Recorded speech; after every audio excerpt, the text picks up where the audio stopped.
안녕하십니까. 매일 눈으로 세상의 흐름을 읽어드리는 와이타임스 정세 분석의 추부길입니다. 수출로 먹고 사는 나라다 이렇게 말해도 좋을 나라가 바로 중국이죠. 그런데 이 중국 경제가 강력한 제로 코로나 정책 그리고 세계적인 인플레이션으로 인해서 내리막길을 걷고 있어서 이런 추세가 언제까지 지속될지 여기에 관심이 집중되고 있습니다.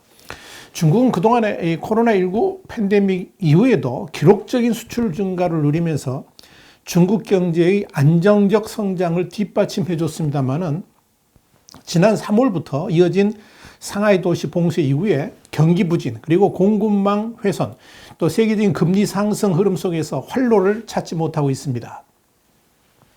블룸버그 통신은 미국 시간으로 8일 2020년, 2021년 수출 급증으로 사상 최대 무역 흑자를 기록했지만 최근 몇 개월 새에 수출 증가율이 눈에 띄게 둔화되고 있다. 그러면서 세계가 코로나 바이러스와 공존하면서 여행과 여가 활동을 재개한 가운데 스마트폰, 노트북 같은 중국산 비대면 생활용품에 대한 지출이 줄어들고 있어서 주목을 끌고 있다. 이렇게 보도를 했습니다.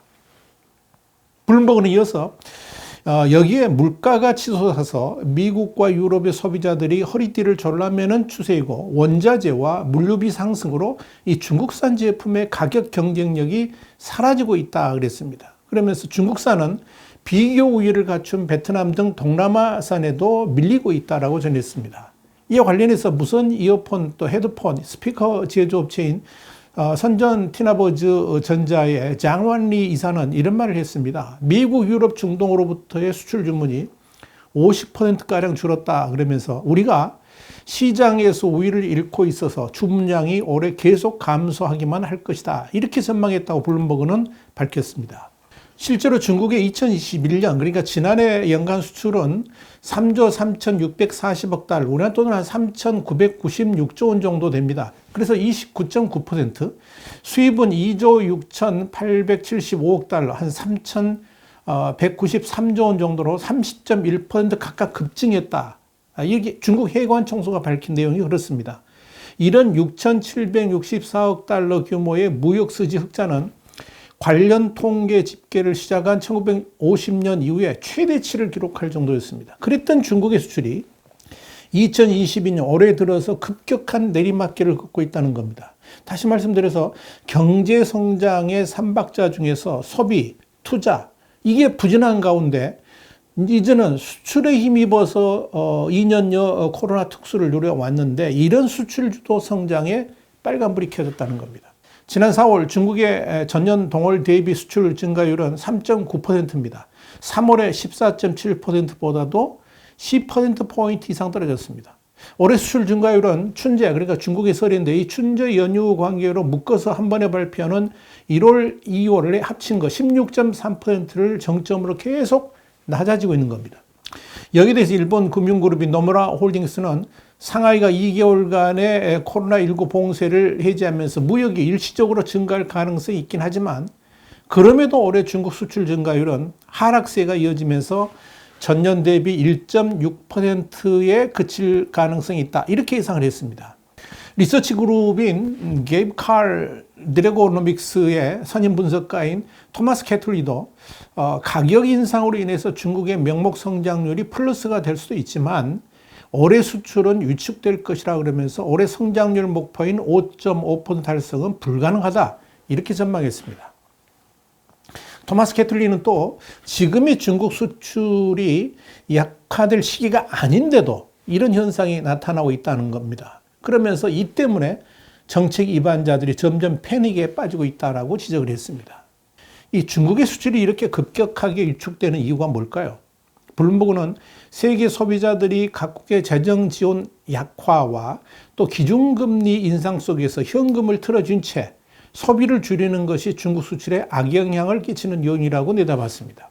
여기에 월마트, 타깃 같은 미국의 주요 소매업체들의 경우에 1년 전보다 26% 증가 450억 달러 그러니까 56조 5천억 원 규모의 재고를 보유하고 있기 때문에 중국산 제품 주문이 크게 준 것도 요인이다. 이렇게 블룸버그는 분석을 했습니다. 그런데 무엇보다도 이 제로 코로나 정책 고수 때문에 중국의 공급망이 훼손되면서 글로벌 시장에서 주문이 이젠 중국이 아니라 동남아로 쏠리는 현상이 이 중국으로서는 위협적인 요인이라고 블룸버그가 지적을 한 겁니다.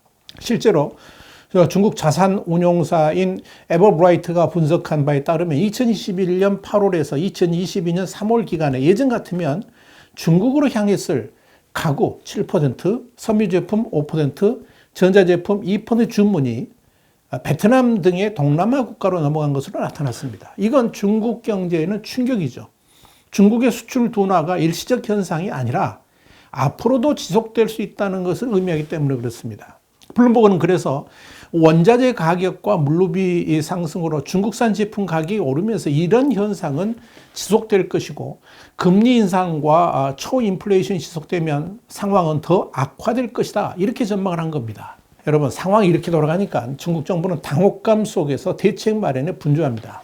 중국 공산당 기관지인 인민일보는 8일자 일면 기사를 통해서 리커창 총리가 전날 교통운수부를 시찰하고 현장에서 연좌담에서 이런 말을 했다고 보도를 했습니다. 뭐냐면 방역을 철저하게 하고 경제를 안정시키려면 교통, 물류, 대동맥과 모세혈관이 더욱 잘 순환되게 해야 된다. 그렇게 말했다는 겁니다. 그러면서 리커창 총리는 이 각 지방정부와 부처가 협조 체계를 강화해서 화물 운송량의 조속한 증가를 실현해야 된다. 그러면서 2분기 경제가 합리적으로 성장할 수 있는 버팀목을 마련함으로써 중국 경제가 장기적으로 평온하고 건강하게 발전할 수 있도록 보장해야 된다라고 덧붙였습니다. 리커창 총리는 좌담에 앞서서 전국 교통 운송 상황실에 들러서 적체된 수출 화물이 항구를 통해 조속히 다른 나라로 나갈 수 있도록 하라. 이렇게 지시하기도 했습니다. 리커창 총리는 특히 이 부분 좀 관심해서 들으시기 바랍니다. 뭐냐면 방역 문제로 인해서 이동이 제한되는 것이 없는지 직접 물어봤습니다. 그러면서 방역을 이유로 밀소하게 투입되는 농기계의 통행을 막는 일이 생겨서는 안 된다라고 강조해서 주목을 끈 겁니다. 자, 여러분, 중국 경제의 현실에 대해서 이 중국의 최고 지도부부터 이렇게 긴장하는 이유가 있습니다. 뭐냐면 중국 경제의 모든 지표들이 추락을 하고 있지만 중국 경제의 버팀목이었던 수출까지 끝모를 나락으로 떨어지니까 결국 수출을 다시 살리고 실적을 강화하는데 모든 노력을 집중하고 있다. 이렇게 보시면 됩니다.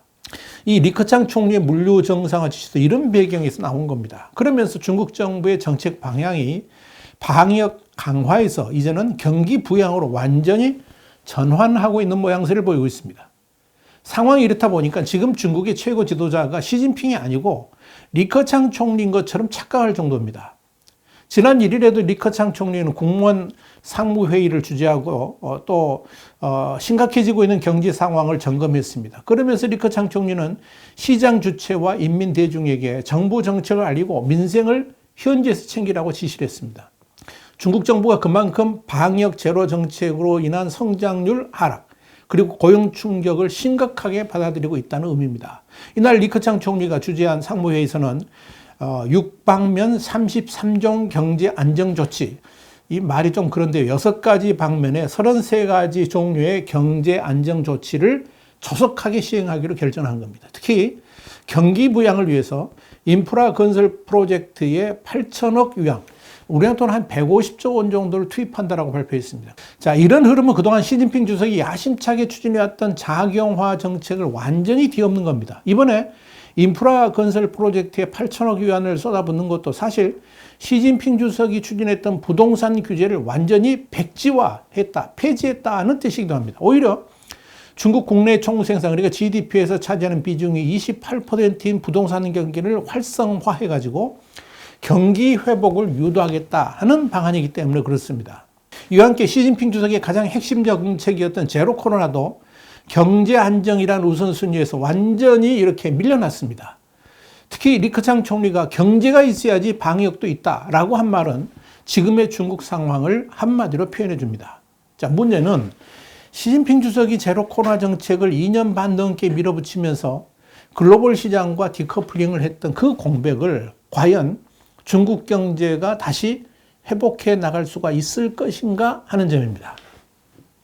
이와 함께 당장 오는 10월에 예정된 당대회에서 시진핑 주석의 3년임 일정이 기다리고 있는데 이 5달 가까운 시기 동안에 시진핑 대망론은 사라지고 오히려 리커창 역할론이 부상하고 있다는 점도 주목할 포인트입니다. 이런 정치적 상황이 중국 경제에 엄청난 파도를 몰고 올 수도 있기 때문에 그렇습니다. 시진핑이 3년임에 초점을 맞추자니 중국 경제가 끝모를 추락의 길로 접어들 것이고, 그렇다고 경제 살리기에 방점을 두자니 시진핑 대망론이 흔들릴 수도 있는 아주 절묘한 상황이 지금 중국의 형국이다. 이렇게 정리할 수 있을 겁니다. 그런 의미에서 이 중국 경제의 버팀목이 되어왔던 수출의 급감 소식은 중국 정치에도 상당한 소용돌이를 몰고 올 가능성이 있는 것으로 보입니다. 와이타임 정세 분석이었습니다. 다음 시간 다시 뵙겠습니다. 감사합니다.